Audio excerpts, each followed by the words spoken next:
Hey, what's going on? So we're live talking today about Saturn. Okay, Saturn and Venus are going to have their meet. It's going to feel tremendously fated. Your spirit is going to feel misaligned and realigned, considering that Venus is going through a retrograde. Okay, so when Venus is, let me see what this mic is. So when Venus is retrograde, ruling the third and the eighth house, she has a lot of psychological debts. Okay, she has a lot of um, spiritual inquiries where she's going to feel truly connected. She's also going to feel a little lost. Let me make sure. Let me get off my. I'm on my other data. Let me get on the Wi-Fi. All right, cool. So she's gonna also feel lost. Um, and so understand that this is a the feminine energy, which my on the channel as well. You'll experience this. She's gonna experience a matriarchal wound. Sensitive when I'm speaking with flow and with love, when I'm speaking intuitively, it seems like, um, you know, bad things happen. It seems like I keep running into roadblocks. It seems like I'm having challenges that, don't really make sense to me. And Pisces is one of these signs that does not make sense.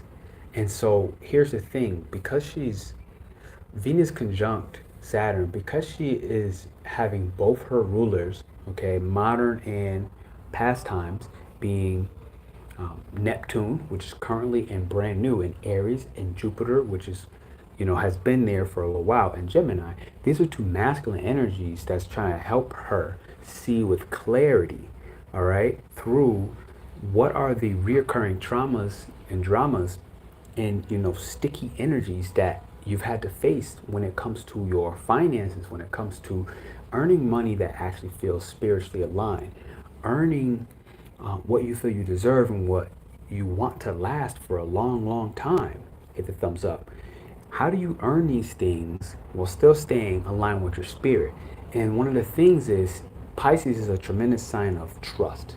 And so it's like you're either going to trust that you don't feel good in a situation, or you're going to deny that you do feel good in a situation. And considering that Venus is in retrograde, when she conjuncts Saturn, things get real serious, yeah? Because there's a certain amount of structure that is required that Saturn is really demanding of us. And so I want to talk about a couple of themes right here. We're going to talk a little bit about, so up front, love and relationships. Okay, I have over here finances and stability. We're going to talk about beauty and femininity. And we're going to talk about spiritual and emotional themes as well. And I have a couple bullet points that I dropped down over here to the side. So if you see me looking to the side, that's what's up. So hit the thumbs up and the like button early. Again, I really love you for being here. Let's try to nail this message sideways and give you some support. So when it comes to love, we're going to be talking about some serious um, connections as well as lessons when it comes to your love life and stories that you felt and dealt with. Where have you been overly dreamy, fluid, idealistic about love and not realistic enough on, yo, I need to set some emotional boundaries. Yo, I need to demand a certain amount of commitment from my guy, from my girl.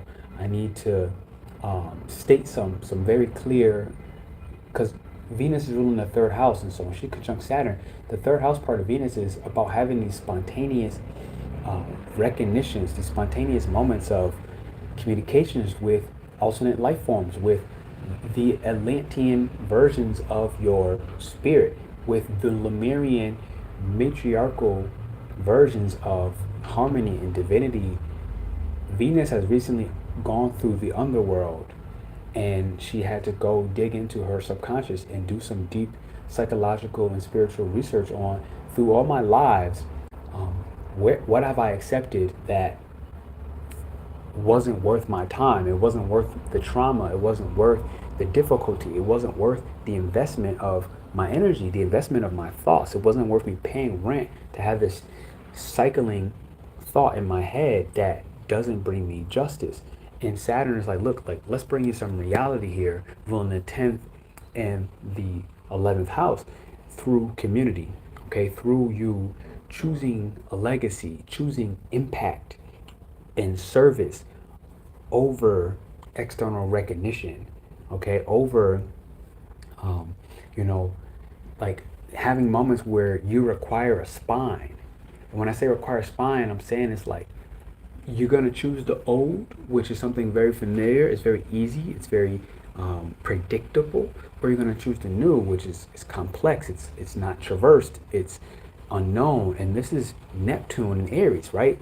So the ruler of Pisces, this whole energy is Neptune. And Neptune in Aries, Aries is the sign that doesn't really walk the beaten path. It walks the new path. It walks with fresh eyes. It walks with courage when it can't see what's in front of it. It is what it means to be a cardinal fire sign, having a tremendous amount of bravery, defined in this instance by walking towards your dream connections, relationships, finances, but not fully understanding how it's going to play a part. And being very aware when the illusions come your way and somebody offers you an opportunity. They offer you something, they say, hey, look, this is going to look like this. Oh, the money looks good? Okay, great. Take us on. But then this Venus conjunct is going to bring reality to your subtle senses, to the things that you feel and you sense that they don't fully make sense, but you're just going to feel icky. You're going to feel sleazy. You're going to feel like, you're tying yourself down somehow, some way. And so it's like, you're going to realize it's not necessarily worth making money this way. It's not really necessarily worth sticking this relationship out in love. It's not really worth, this karmic bond that I'm being presented, this reflection, this projection that is out there. There's some part of my psychic awareness that my angels, my guides, my psychic team, my support, they're not resonating with this. And they're trying to, in the best unknown and mysterious way that they can, help me. They want me to receive the reality of the situation. They want me to understand there's better out there for me. And so let's kind of talk about some of the things, okay? So reality checks in love, you really need to have a solid foundation. There's going to be a certain amount of commitment and a certain amount of freedom that you're going to want, because Venus in Pisces is one of the most free lovers that is in existence, okay? Venus in Pisces wants to love the plant as much as they love the dog, as much as they love the cat, as much as they love your mom, as much as they love the stranger who's on the street. They love everybody exactly the same. They don't really distinguish between, you're worth more. So this is what's beautiful about the energy of Pisces. They are the most non-judgmental sign. And so you're going to want a certain amount of commitment even while maintaining your freedom. So you're not going to do well in situations of jealousy, of situations of insecurity, of situations of speaking to your partner or your lover, but in a non-harmonious manner, and there's yelling and there's violence involved. This is the side of Pisces. This is not going to work. The reality check is going to say, get out of this abusive relationship. Don't engage in these abusive conversations. This verbal, psychological, and spiritual abuse is not allowed. And so, take a very honest look at your relationship dynamics when it comes to the commitment and the freedom that you're experiencing. Now, next, you're going to really be redefining your self-worth.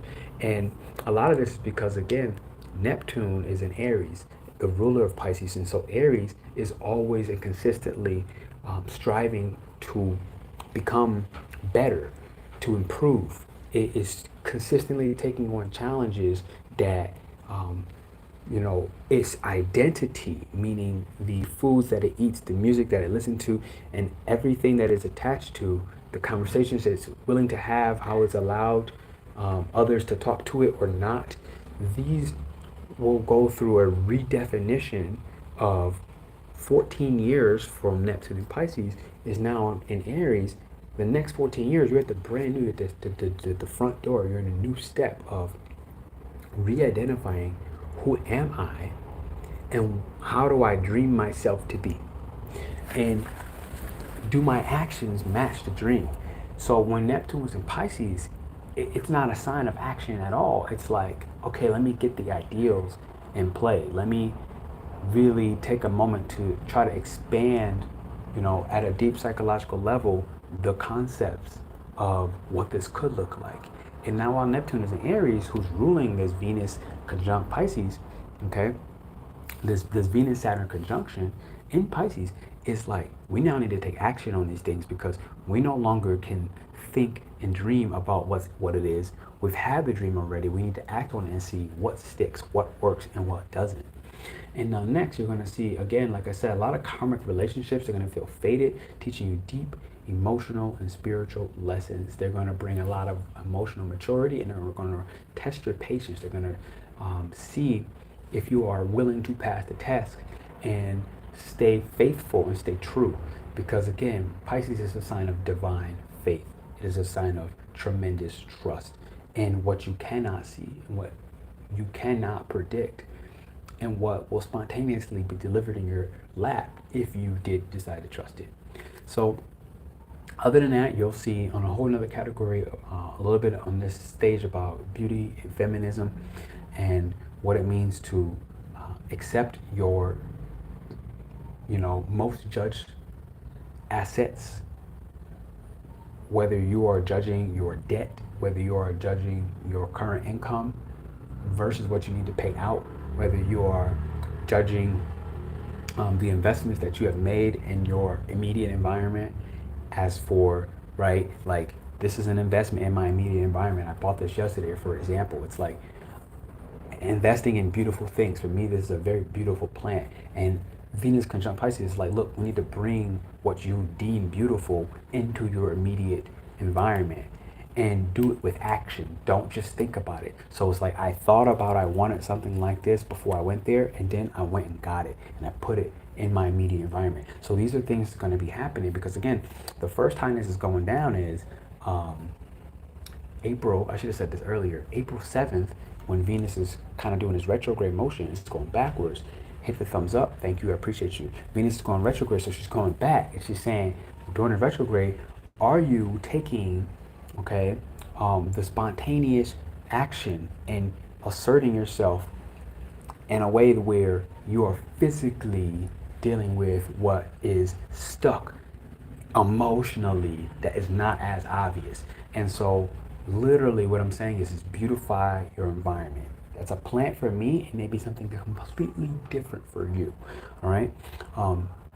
But usually with this, a minimalistic approach is better or more powerful with Pisces, because Pisces is about losing things. And so if I give you an example, like I'm not in the house that I was in for the last couple months. Like I'm in a brand new space right now. So I lost a lot and I'm in the smallest space now, right? Where currently like my door doesn't even fully close right here. You see what I'm saying? But oh, spirit's talking, baby. Okay. And so again, right there is telling me it's like there are certain doors that are closing. You hear it, and Saturn's wisdom is saying, close those doors, because this is one of the things that Saturn does, right? Saturn is about disciplining yourself and using your resources that you do have in the most effective and efficient way with the least amount of time and energy. So you see it right there. Now the next thing is to reject any superficial pressure that you may receive from a community, from somebody you deem an authority in your life, somebody you deem like an idealistic, iconic image. And so on one end, there's going to be a lot of rejection of Hollywood figures. If you once thought Beyonce was the top of the top, I had this conversation the other day and with my lady, and I was like, yeah, I never was on the Beyonce train. Like it never worked for me. I was like, if anything, Shakira, she always felt real to me. Like I liked Shakira. When I was a kid growing up, I'm looking at Shakira, her hips don't lie, right? And so I can't say that she's real or more real than Beyonce. Yeah. In my personal opinion, I felt like she was here and she was authentic. And so it's going to be about trying not to do anything fake or unrealistic or inauthentic just to appear more powerful or more beautiful or more well connected than something else, right?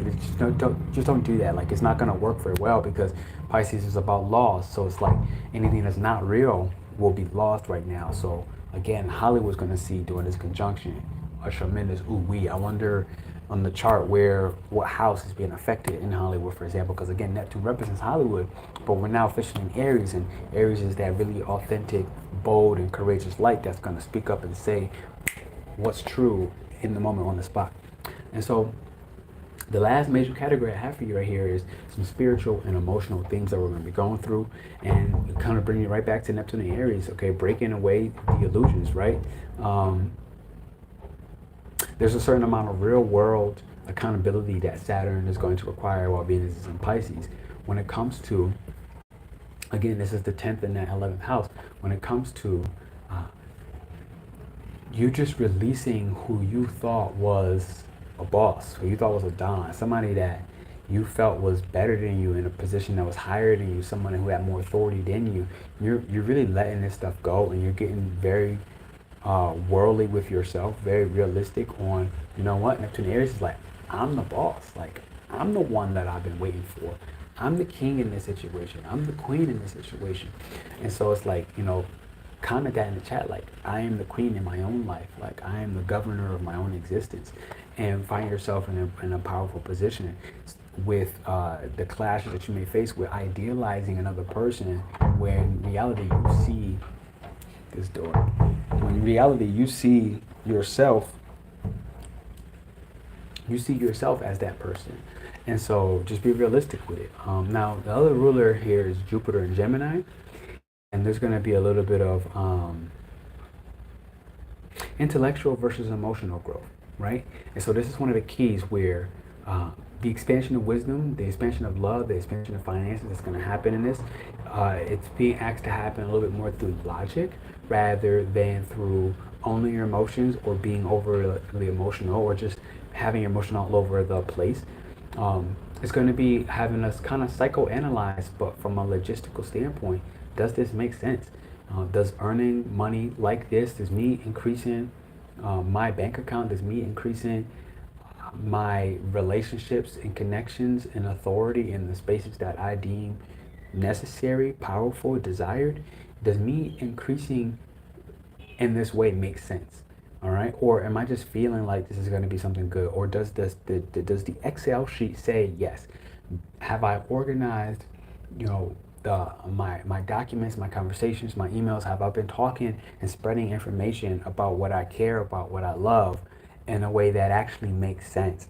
Or am I just kind of all over the place and I feel like this is going to be good, so I'm going to run this advertisement, I'm going to put money into this, and I just feel like it's going to stick, so it's going to stick? Or are you doing the research like Gemini would do? Jupiter in Gemini wants to do the research. It wants to collect the data. It wants to kind of organize it, and it wants to really do what's proven. And that's what Saturn is about. Saturn is about doing what works and what you know works.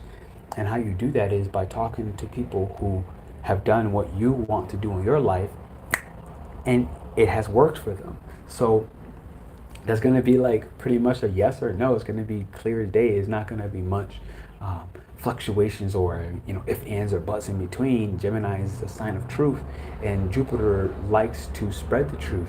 And so, you know, in the detrimental energy of Jupiter in Gemini, it will spread a lie so that it can create a relationship, or so that it can get more power or step into a new realm as somebody who's recognized as a reputable source. Whether you want to be, you know, the top astrologer, and it's like, well, are you doing what do you call it? I don't have the word right now, but are you doing miscreant things to become the top astrologer? Thank you for hitting that thumbs up.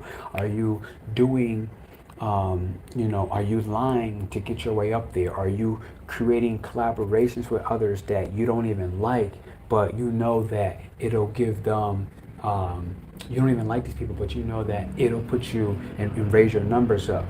Saturn, Venus conjunct Saturn is saying, look, like all these numbers that may rise, you know, YouTube or Instagram or TikTok, whatever it is, the image, the external image is not gonna last. You're gonna lose somehow, where you may get those numbers that on the external looks like it, but on the internal, you may feel sleazy. You may feel like crap. You may feel emotionally unstable. You may feel like you don't deserve what you've created, what you've advanced, how you have, developed your career in the relationships that got you there. Maybe you just don't feel good in your soul, which is Pisces. This is Venus conjunct Pisces. It's like, yo, you gotta feel good in your soul. And I can't even say your body, but you gotta feel good in your soul. You gotta feel good in your mind, and you need to feel good with the actions that you're taking, because that's the Neptune and Aries part. So the actions that you take towards your dream, you gotta feel real with it. So anybody who's not, if you're not familiar with Aries energy, just take me as an example. Like, I am a Sun, Moon, and Mercury in Aries. It's like things don't work for me when it's wrong. I can't lie. I literally cannot lie. Like it bothers me so deeply that I hurt people all the time unintentionally, because telling the truth for me, even if it's not pretty, is just more necessary than telling you something that you want to hear just because.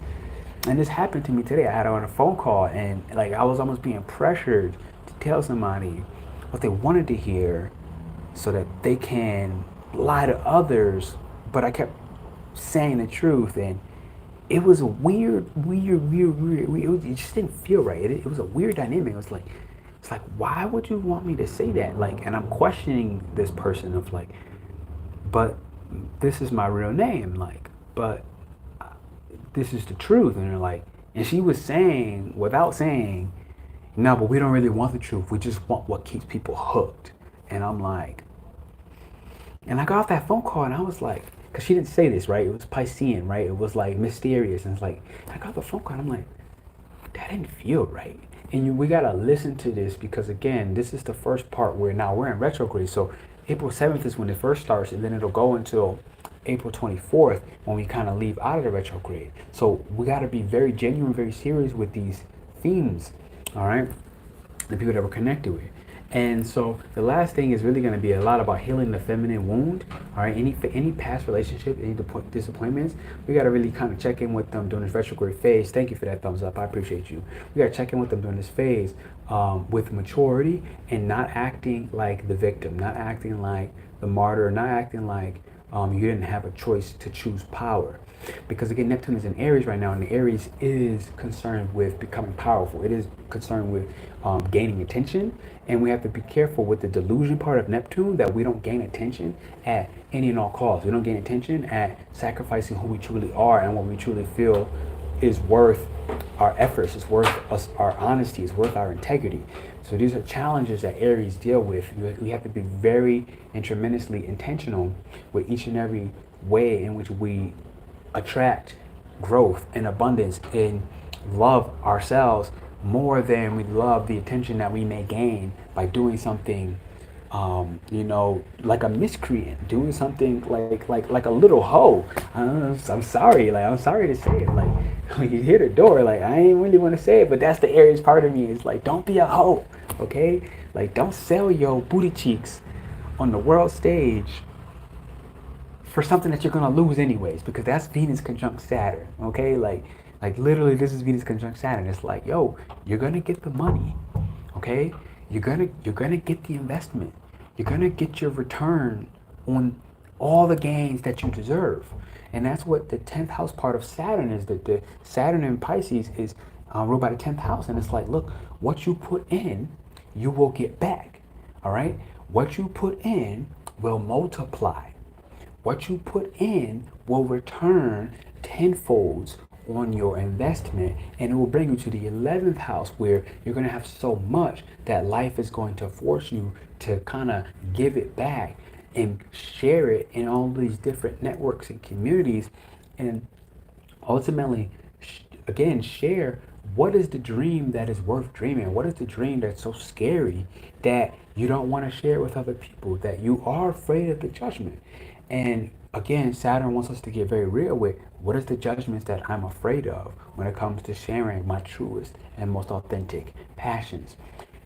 How can I value, okay, my own courageous thoughts and the time and energy that I pour into the difficulties that ultimately are my brightest light, right? And this is the final thing I feel like that's necessary for me to say right now is the greatest warriors, okay, who are operating at a soul level from the spirit, from the source of their truth, from the matriarchal, preordained, pre-humanistic, pre-humanoid, pre-Anunnaki, when we were Lumerians, when we operated as an essence, not even in physical form yet, we were fully in our feminine energy in all of its purity when it comes to intuition and love and compassion and gentleness. The reason why these things are missing in today's world, at least on the surface, at least apparently so, is because we were deceived. We forsake the potency and the importance of a divine feminine approach. And we were deceived and gave that power away to a source, which some will say is the Atlanteans, depending on how far you want to go. And we talk about these esoteric life forms because this is Pisces. And Pisces understands what I'm saying. So bear with me. We give that away, that power away, to those Atlanteans who chose the masculine force of, yo, we want to take and use your feminine abilities, your psychic intuition, as well as your clairvoyance and clairsentience, all of your empathetic skills, assets, and abilities. We want to use this for power, to gain, to advance, which is masculine energy, to advance. Okay? And so it's like to have the will to power. So having the will to power isn't inherently wrong, but Pisces deals with deception on, well, I felt like this was that, but along the way I got addicted to it, which is again Pisces. And so Venus conjunct Pisces is going to really check in with our addictions to power, because Neptune is in Aries, and Aries is concerned with power. Aries is concerned with attention. And Jupiter and Gemini is concerned with manifestations, but not always necessarily morally just with what it manifests. It's not always tremendously concerned with, again, the feminine side. So we got to understand that who's ruling Pisces in both these scenarios is Aries and Gemini. And these are signs who have not yet come to Cancer, meaning they have not yet learned to empathize with people outside of them, to say, this is how you feel and this is how I feel. They don't even understand how they feel. So they can't begin to comprehend how you feel. And so they will advance in that patriarchal mindset, okay? Which, in a way, Saturn is like, let's do it, but we got to do it with honesty and integrity, and in a stable way must we grow our finances and our influence in the world so we can create an impact for your interpersonal and your social contracts that you have karmically set from alternate lifetimes, right? As well as different forms of existence. So these are some things that you may be experiencing, which again, with Pisces being said, they're not always going to make sense. In fact, they often just don't. It's not Pisces' role to make sense of things. However, she is now being ruled by Aries and Gemini, and they like things to make sense. I could tell you, me as an Aries, I like things to make sense. I'm like, yo, when I add this up, I want it to make sense. And if it doesn't, it frustrates me. It literally angers me. I'd be like, yo, what's wrong with this? And I get energized to figure it out. And so we have to understand that Neptune and Aries is going to be a big shift for all Pisces that are in existence. You're going to really want to stop leaving things in the unknown space of, well, let's just flow. And it's like, no, your ruler Aries right now is saying, no, we need to figure this out. And Gemini love to problem solve. Now, only thing is, it needs to match who you're becoming. It needs to match who you are in the dark. It needs to be who you are in the light. It needs to match with a certain amount of logic that will satisfy Gemini, who's again that traditional ruler of Pisces, right? It needs to match, right? Righteous, right? And so it's like, just don't get it twisted. Don't lie to yourself. Don't pretend, right? Like, when you feel something wrong, when you feel something icky, when something in your spirit just ain't sitting right, trust it. I told you I had that phone call earlier, and I got off this call, and I'm looking at it, and you know, let's just say that it had potential to be a great financial opportunity, but I got the call, and I'm like, yo, I don't like this feeling, yo. Like, I don't like this, like. And a part of my soul knew immediately, it's like, I'm not taking this opportunity. But again, with Aries and Gemini involved, I needed to comprehend and understand, technically speaking, why do I feel this way? Why am I not taking this opportunity? What is the logic behind this? What is, to Aries, a very technical sign. Okay, it needs things to match, right? It's like, this is a triangle has 3 sides. And so if 4 sides are in existence, Aries is like, something's wrong here. I don't know what, because I don't always understand, but I know something's wrong. And so I had to take the time, I had to introspect, I had to reflect, I had to meditate, I had to breathe on it, and then I had to realize, they don't want the truth. They want to literally abuse my assets and my abilities. Nah, it ain't it. It ain't it. It ain't it. And so we have to understand that this Venus conjunct Saturn wants us to get very realistic. Okay? Do not allow your psychic abilities to be abused. Do not allow your spiritual gifts to be utilized for harm. Do not allow yourself to convince yourself that something is important when it's not. Okay? Make sure that the impact you are making sits right in your soul.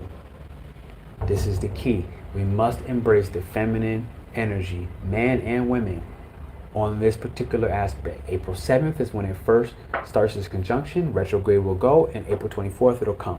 I have a blog that's in the chat by Hades Bruja. You can check that blog. You'll see some affirmations, as well as some practical tactics for this particular transit and all the major transits for April in 2025. This is your Ayurveda Shaman, Pernell Bobby. With this immediate, I have not done a live in a long time. I'm in Aries season, okay? So I feel like I'm coming back to life. I'm coming on to winter. Hopefully I do more lives. I am considering to start doing some natal chart readings live. If that's something interesting to you and you're down for that, I plan on doing some natal chart readings live. You know, you'll pay in advance. I'll put your chart on screen. I'll keep your data private. Obviously, of course, you'll ask some questions. I'll answer those questions. You'll be in the chat. You can kind of engage with me that way. And I like to think of it as, this is a way where you can kind of get a more affordable reading, because I do understand, like, getting a one-on-one private reading with me is not cheap. Like, I'm not going to sit here and lie to you and pretend like it ain't cheap. And it's just not going to be. It never has been. It just won't be. But I feel like I still do want to help. I still do find a lot of power in these readings. And so it's something I'm considering. So check my channel. I put a poll up to see if there's something of interest. If I get enough votes that says, yes, I'm interested in this, then I may go ahead and implement that and start doing some readings. Is that Aisha or Aisha? I'm not sure how you pronounce yours. My sister's name is Aisha, spelled the same way. Is that yes as for, yes, I want to do these natal chart readings? Or is that yes to something that was said prior? But again, I feel like it's a way that I may be able to kind of really help the community, as well as still help myself and not overly exhaust myself, because again, this is part of Pisces. It's like, how can you create financial situations that are long-term, that are lasting, that are stable, right? And so it's like, okay, me doing one-on-one readings, it ain't stable to be doing it, dropping prices really lower than what they are. It ain't stable, but I could do a couple and, you know, an hour's time on a live. Okay, that's a little something I could find more, like, I could find fun, enjoyable, and stable within its own ways. So hit the thumbs up and the likes button. If you're ever interested in doing a luxury retreat in Mexico, I got a couple things to update documentation wise on that application, but it's still ready. It's still good enough right now for you to go ahead and apply if that's something you're interested in. I will see you soon. I love you. Ciao.